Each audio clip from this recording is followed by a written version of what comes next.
El libro del profeta Ezequiel. Ezequiel fue un sacerdote que había estado viviendo en Jerusalén durante el primer ataque babilonio sobre la ciudad. Y la ciudad fue liberada, pero los babilonios tomaron una primera ola de prisioneros israelitas y los llevaron al exilio, y Ezequiel estaba entre ellos. Así que el libro comienza 5 años después de todo eso, y Ezequiel está sentado al lado de un canal de riego cerca de su campo de refugiados israelitas. Y resulta que es su cumpleaños número 30, año en que hubiera sido instituido como sacerdote en Jerusalén. Y luego, de repente, Ezequiel tiene una visión. Él mira una nube de tormenta que se acerca, y luego, dentro de la nube hay 4 extrañas criaturas que tienen sus alas extendidas y se tocan entre ellas. Y estas criaturas tienen 4 caras cada una, y luego él vio 4 ruedas, una por cada criatura. Y luego vio que las alas de las criaturas estaban soportando una plataforma brillante, y sobre esta plataforma está un trono. Y luego, sentado en ese trono, está una criatura semejante a un humano, brillando y envuelto en fuego. Y de repente, Ezequiel se da cuenta de lo que está viendo. Lo llama como una aparición de la semejanza de la gloria del Señor. Es Dios en su trono, montado sobre su carruaje real. Ahora, la palabra gloria en hebreo es kabod, significa pesado o grande. Los autores bíblicos utilizan esta palabra para describir la apariencia física y la manifestación de la grandeza de Dios cuando aparece en persona. Estas imágenes en la visión son muy similares a lo que sucedió cuando Dios apareció en el monte Sinaí en el libro de Éxodo. Y también es muy similar a las representaciones de la presencia de Dios sobre el arca del pacto. Y eso es de hecho lo más impactante de la visión de Ezequiel. ¿Qué está haciendo la gloria de Dios en Babilonia? Se supone que esté sobre el arca del pacto en el templo en Jerusalén. Así que la primera sección del libro abre para explorar esa pregunta, conforme Ezequiel comienza a acusar a Israel de rebelde. Así que Dios primero habla a Ezequiel desde el trono en el carruaje y lo llama como profeta. Ezequiel debe acusar a Israel por quebrantar de varias maneras el acuerdo de pacto con Dios. Israel ha entregado su lealtad a otros dioses y ha estado adorando ídolos, y todo esto ha llevado a una rampante violencia e injusticia social. Así que, como resultado, Dios envía a Ezequiel para advertirle al pueblo. El primer ataque babilonio que llevó a Ezequiel al exilio será igualado por otro más, y Jerusalén y su templo se enfrentan a una destrucción inminente. De manera que Ezequiel utiliza palabras y otros medios para transmitir su mensaje.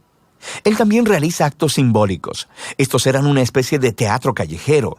Ezequiel saldría en público y se comportaría de maneras muy extrañas, las cuales serían como parábolas de su mensaje profético. Construiría un pequeño modelo de Jerusalén y representaría un ataque contra él. O se rasuraría todo el cabello y lo cortaría con una espada. O, el más extremo, él debía representar el rol del macho cabrío el día de la expiación. Y él tendría que acostarse de lado durante más de un año, comiendo alimentos cocinados sobre excremento, como una señal de la horrible comida que el pueblo tendría que comer durante el asedio a Jerusalén. Y quizá lo más desalentador de todo esto son las malas noticias que Dios le dio a Ezequiel, que nadie iba a escucharlo. Israel lo rechazaría debido a su duro y rebelde corazón. Y esto nos recuerda a la descripción del pueblo que hizo Moisés después de la rebelión en el desierto, cuando predijo que un día sucedería el exilio, y Ezequiel tuvo el desafortunado privilegio de ver todo esto suceder. Así que el desanimado Ezequiel comienza a hacer su tarea, y después de más o menos un año, tiene otra visión.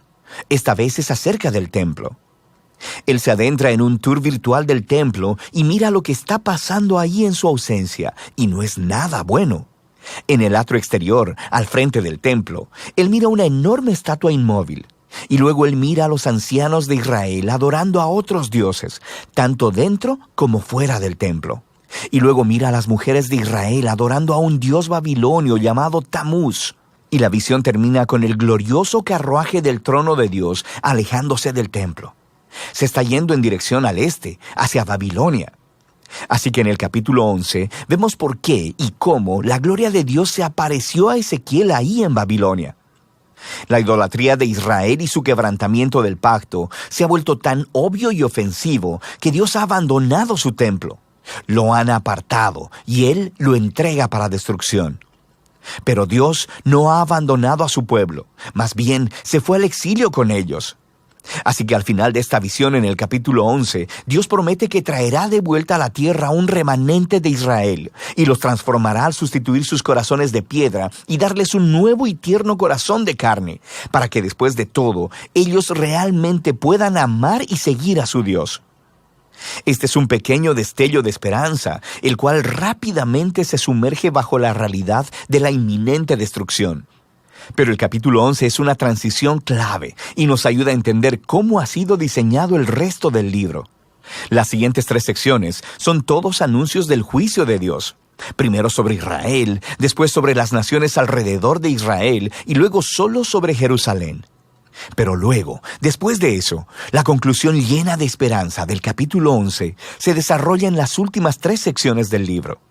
Primero, esperanza para Israel, luego para las naciones y luego para toda la creación. Los capítulos del 12 al 24 se enfocan en el juicio venidero de Dios sobre Israel. Y esta es una colección diversa de ensayos y poemas. Y aquí, Ezequiel muestra su afición por las parábolas y las alegorías.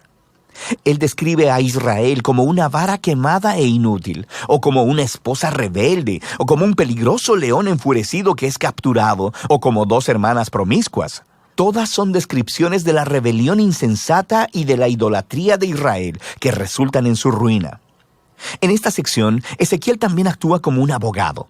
Él empieza a argumentar el caso de que, primero que nada, la destrucción de Jerusalén es realmente merecida, como consecuencia de siglos de violar el pacto. Y que incluso, si las personas más justas del mundo, como Noé, o Daniel, o Job, estuvieran vivas y orando para que Dios librara a Israel, Dios no aceptaría sus oraciones. Es demasiado tarde. La bondad de Dios, de hecho, demanda que Él aplique su justicia sobre esta generación de Israel. El exilio se ha vuelto inevitable. Han alcanzado el punto de no retorno. Después de esto, Ezequiel se enfoca primero en las naciones inmediatamente alrededor de Israel, y luego en los 2 estados más poderosos en la región, Egipto y Tiro. Israel se ha aliado con estas naciones y ha adoptado a sus dioses y sus ídolos. Así que Dios acusa a los reyes de Tiro y Egipto de la arrogancia de considerarse a sí mismos como dioses que pueden definir el bien y el mal en sus propios términos. Y Dios hace responsables a estos reyes de su orgullo y anuncia que Él usará a Babilonia para hacerlos caer. Ellos se enfrentarán a la justicia de Dios junto con todos los demás. Después de estas secciones realmente intensas, tenemos una breve historia en el capítulo 33.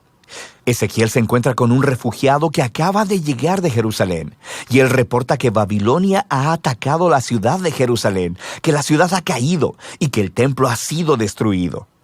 Las sombrías advertencias de Ezequiel se han vuelto una realidad, pero recuerda el final del capítulo 11. Ese no es el fin de la historia. Así que en el siguiente video exploraremos la profunda visión de esperanza de Ezequiel. Pero por ahora, esta es la primera mitad del libro de Ezequiel.